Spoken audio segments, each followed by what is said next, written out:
Cœur.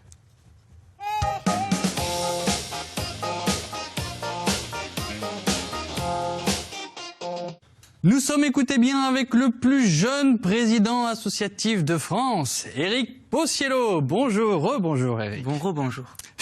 Vous m'avez demandé si je vous redisais bonjour, je vous ai dit non et je vous redis bonjour. Donc on n'est plus à une contradiction près de toute façon. Vous êtes le président de UGO, Union généalogique Occitanie historique. Alors il s'agit d'une union, on vient de l'entendre, donc ça veut dire quoi? Vous êtes à l'origine d'une réunion de plusieurs associations de généalogistes? Voilà, nous regroupons les associations de généalogie de la région Occitanie et des environs. Donc moi je suis également le président du cercle lozérien de généalogie, dont je représente également la casquette région et la casquette départementale. Alors quelles sont les missions de UGO? Les missions de Hugo, c'est de promouvoir la généalogie, d'aider nos associations et d'aider les généalogistes à développer la généalogie, à encourager les gens à faire de la généalogie, comme on l'a vu dans le précédent partie de l'émission, où c'est important, chez les personnes âgées, de pouvoir se divertir en cette période de confinement et de futur peut-être confinement. Donc il est vraiment important de faire son arbre généalogique. C'est très intéressant et très enrichissant.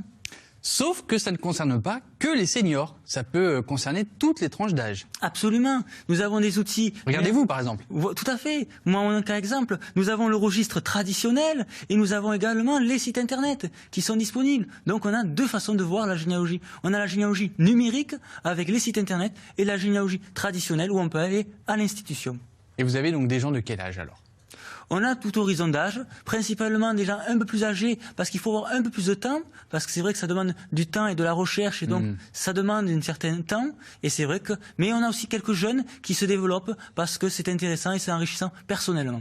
Alors ce qui est intéressant avec Hugo, c'est que vous ne vous intéressez pas qu'aux histoires familiales, vous parlez également de l'histoire régionale. Absolument, parce que la généalogie, si on prend que la généalogie pure, remonter son père, sa mère et ses grands-parents et arrière-grands-parents, ça n'a aucun intérêt. L'important, c'est de remonter également l'histoire familiale et l'histoire régionale. Par exemple, on a vécu dans une maison. Qu'est-ce qu'a eu cette histoire de cette maison? Pourquoi elle a été là? Comment elle a été construite? Et c'est toute cette chose-là. Et des fois, ça a des effets boule de neige. Parce que par exemple, si on a acheté une maison de garde-barrière, ben, pourquoi le chemin de fer est passé là? Tous ces éléments sont importants de connaître son histoire familiale, mais aussi l'endroit où on vit et l'endroit où ont vécu nos ancêtres. Est-ce que le fait de rechercher comme ça l'histoire familiale et l'histoire de ses ancêtres peut faire peur dans la recherche administrative, parce que on sait que il faut solliciter de nombreuses structures, de nombreuses administrations. Vous êtes là pour nous aider, bien évidemment, mais est-ce qu'on peut rassurer peut-être celles et ceux qui ne souhaitent pas se mettre à la généalogie parce qu'ils ont peur justement de toutes ces démarches? Alors la généalogie, depuis quelques années, on a quand même les sites internet où on peut trouver plein d'éléments. Donc il y a une chose simple, c'est qu'on part de son acte d'état civil. Et après, on va remonter étape par étape. Alors c'est vrai que ça peut faire peur, mais on arrive à trouver des éléments, des tutos sur Internet ou des cours d'initiation que nous proposons, aussi bien en ligne que physiquement aux quatre coins de la région. Et ça va vous permettre de pouvoir aider les personnes qui ont des difficultés, qui ont peur de se lancer et de voir que c'est un jeu d'enfant. Et aujourd'hui, Éric, avec toutes vos associations, jusqu'à quelle période de l'histoire vous avez pu remonter? Ou on peut remonter aujourd'hui? On peut remonter extrêmement loin. Ça dépend des départements. Il y a des actes de 1200, par exemple sur le département de la Lozère.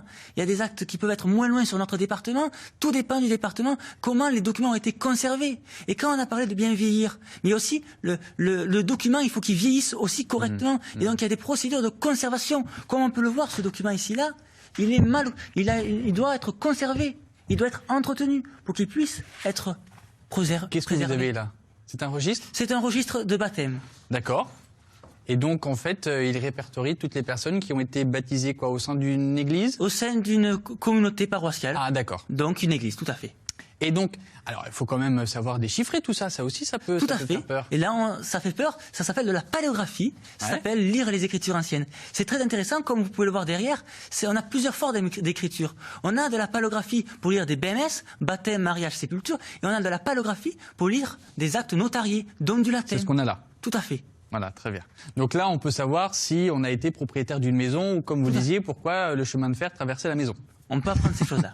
Faut bien tenir les murs, hein, parce que si le train y passe, je vais voir, c'est compliqué. Et puis, on peut dire aussi que on a dépoussiéré la façon de faire. On n'est plus sur des feuilles A5 qui sont sur les tables. Non, maintenant, tout est numérisé. Tout à fait. Nous avons des logiciels de généalogie, dont une entreprise montpelliéraine qui propose ce type-là, où ça permet de regrouper toutes les informations sur son arbre généalogique et de pouvoir le saisir numériquement, où on peut faire la version traditionnelle, où on a des arbres de 15 à 20 mètres de long, et donc c'est une autre façon de voir, mais c'est enrichissant.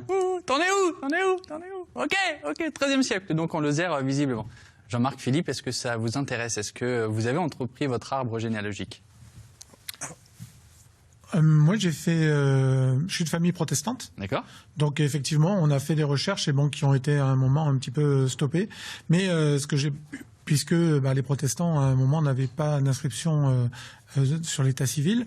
Mais par contre, je trouve l'anecdote de la maison intéressante parce que j'ai trouvé que mon arrière-grand-père était sabotier en fait dans un village Sévenol, et j'ai pu retourner dans ce village voir les ruines de la maison qui avait été située parce il l'avait vendue pour descendre à Nîmes en signant d'une croix. Il était illettré et c'était le sabotier du village. Franchement, ça a été une journée pleine d'émotions. Ah oui. Et puis vraiment, je pense que c'est un super moment à partager avec les grands-parents dans le lien enfant-grands-parents. Parler de la famille, ça fait surgir en plus plein d'histoires familiales. C'est quelque chose de... Et vous accompagnez dans ces cas-là? Tout à fait. On accompagne les gens, comme il a dit, les protestants. Donc c'est une façon de travailler différente. Là, j'ai pris un registre de baptême, mariage, sépulture de l'Église catholique. Oui. Mais les protestants, oui, bien sûr. Et donc ça va être une procédure différente. Et donc ça va être aussi intéressant. Philippe? Alors moi, j'ai eu la chance d'accompagner, Alterancube, qui est l'incubateur d'innovation sociale, mais je pilote également un accélérateur d'entreprises à impact, et j'ai eu la chance d'accompagner une SCOP, une société coopérative qui s'appelle Eredis. Je pense que tu faisais allusion à Eredis, qui est un des leaders européens, un des logiciels de généalogie, au top 5 au niveau mondial sur le plan technologique, selon les revues spécialisées. Donc on a la chance d'avoir cette entreprise à Montpellier. Donc fierté, cocorico, bien sûr. Quand même. Et donc cette entreprise coopérative, elle a eu aussi, pendant la période du confinement, effectivement, il y a eu une croissance d'utilisation de ces logiciels. Oui. Pas mal de personnes sont venues, et de toute génération, sont venues à la généalogie. Donc je pense que ça a le vent en poupe. C'est une matière qui a le vent en poupe. Est-ce que c'est justement pour contrer un peu notre société actuelle où tout doit aller vite? Est-ce qu'on a besoin, ou quand on est confiné et qu'on ne sait pas quoi faire, est-ce qu'on a besoin de se raccrocher à nos racines? Je pense que oui, ça permet de mieux se connaître et de pouvoir se construire. D'accord. Et alors, est-ce que un particulier qui s'intéresserait à la généalogie doit s'inscrire auprès des associations de votre union, ou on peut s'inscrire à votre union?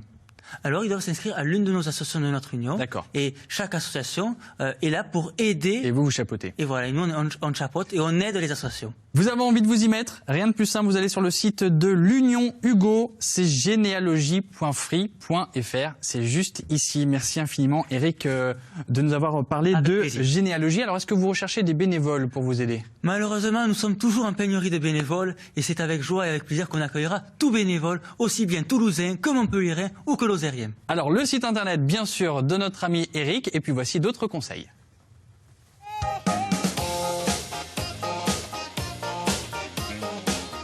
J'aimerais bien faire des recherches sur nos ancêtres. Adhère à un cercle de généalogie.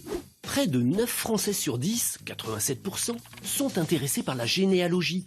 1 sur 2, 51%, a déjà fait des recherches sur sa famille. Et pour pouvoir progresser dans ses recherches, on a toujours besoin à un moment d'un coup de main. Qui dit généalogie dit entraide. Et qui dit entraide dit bénévole.